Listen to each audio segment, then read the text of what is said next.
एक तरफ था हिंदुस्तान का सबसे पावरफुल साम्राज्य और दूसरी तरफ एक ऐसा राजा जो कभी झुका नहीं।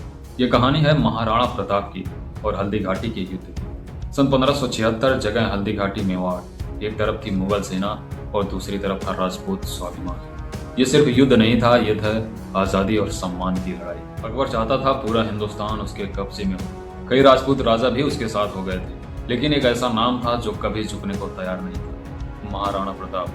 उन्होंने कहा, जीऊंगा तो अपनी शर्तों पर और मरूंगा भी तो अपने स्वाभिमान के साथ। मुगल सेना का नेतृत्व कर रहे थे राजा मान सिंह।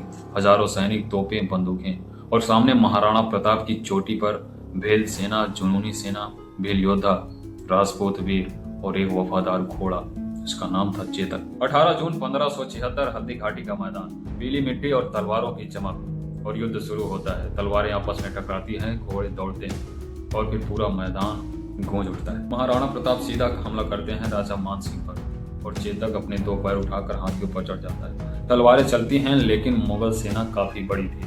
धीरे धीरे राजपूत सेना कमजोर होने लगती है और राजा महाराणा प्रताप घायल हो जाते हैं। लेकिन चेतक अपने मालिक को बचाने के लिए अपनी आखिरी सांस तक दौड़ता है। एक नदी को पार करता है और वहीं गिर जाता है। चेतक अपनी वफादारी की मिसाल दे पाता है। युद्ध का फैसला मुगलों के पक्ष में जाता है, लेकिन महाराणा प्रताप कभी हारे नहीं।